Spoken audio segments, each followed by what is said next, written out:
మనకు ear phones, speakers, smart watches లాంటివి ఎంత స్పెషల్ అనేది చెప్పనక్కర్లేదు. 2016 ఇయర్లో చిన్న స్టార్టప్గా మొదలైన ఓ బ్రాండ్ ఇప్పుడు 3,000 కోట్ల టర్నోవర్తో మార్కెట్ని షేక్ చేస్తోంది. అదే బోట్.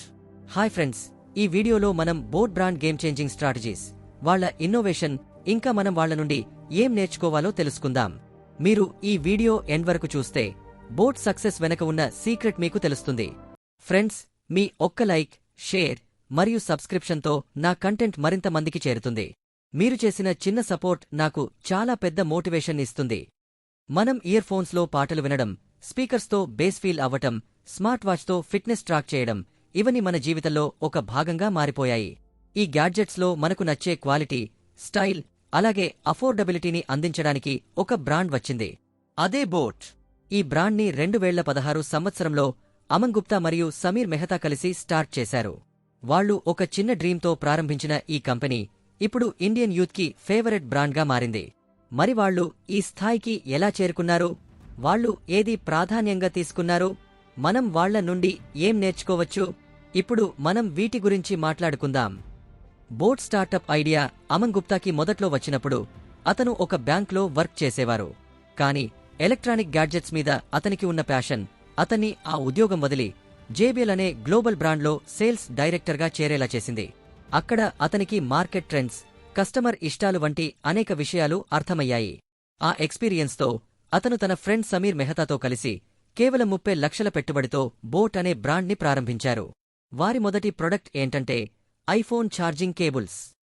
కేవలం 1,500 రూపాయలతో మార్కెట్లోకి వచ్చిన ఈ ప్రొడక్ట్ బోట్ విజయానికి మొదటి అడుగు అని చెప్పవచ్చు. బోట్ విజయానికి కొన్ని ముఖ్యమైన కారణాలున్నాయి.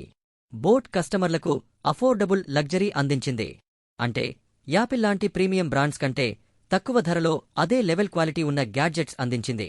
ఉదాహరణకి యాపిల్ ఎయిర్ పాడ్స్ ధర 15,000 రూపాయలు ఉంటే బోట్ ఇయర్ ఫోన్స్ కేవలం 2,000 రూపాయలు నుంచి 5,000 రూపాయలు మధ్యలోనే ఉండటం యూత్కి చాలా అట్రాక్టివ్గా అనిపించింది.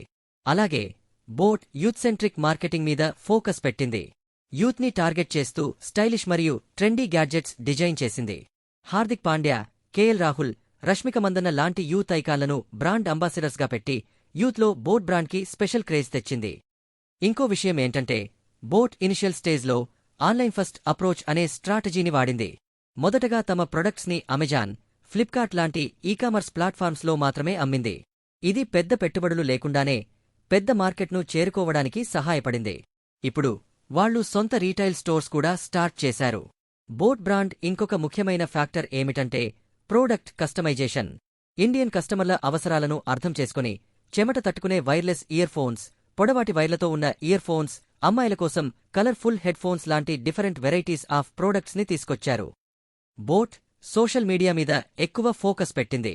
టీవీ అడ్వర్టైజ్మెంట్ మీద ఎక్కువ ఖర్చు పెట్టకుండా ఇన్స్టాగ్రామ్, యూట్యూబ్ లాంటి సోషల్ మీడియా ప్లాట్ఫామ్స్లో యూత్ని టార్గెట్ చేస్తూ బోట్ బ్రాండ్ను పాపులర్ చేసింది.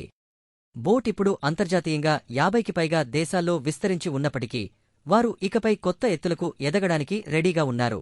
త్వరలోనే బోట్ ఐపీఓ ద్వారా స్టాక్ మార్కెట్లోకి అడుగు పెట్టబోతుంది. అంటే పబ్లిక్ ఇన్వెస్టర్లు కూడా బోట్ విజయంలో భాగస్వాములు కావచ్చు. ఇది బోట్ తదుపరి విజయయాత్రకు మరింత మైల్స్టోన్గా నిలుస్తుంది.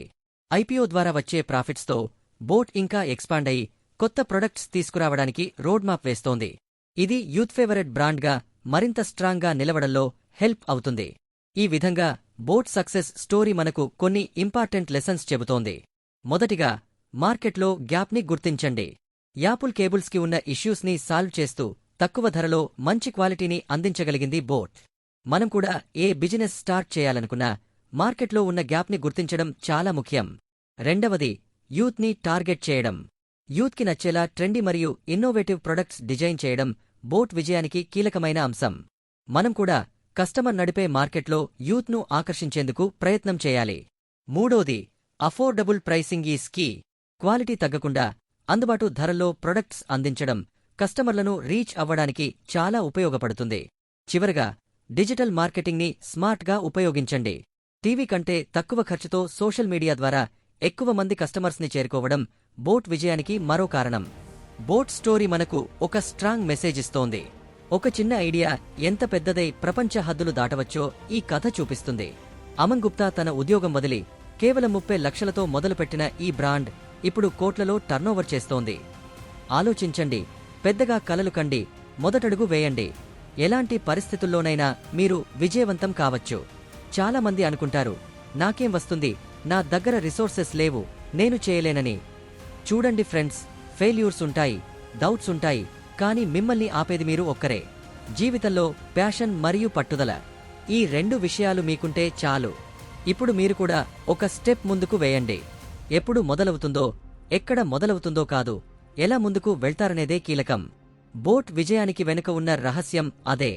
మీ కలలని నిజం చేయడానికి సాహసం చేయండి, కష్టపడండి. మీకు ఈ వీడియో నచ్చితే వెంటనే లైక్ చేయండి, మీ ఫ్రెండ్స్తో షేర్ చేయండి, మరియు మీ ఆలోచనలను కామెంట్ చేయండి.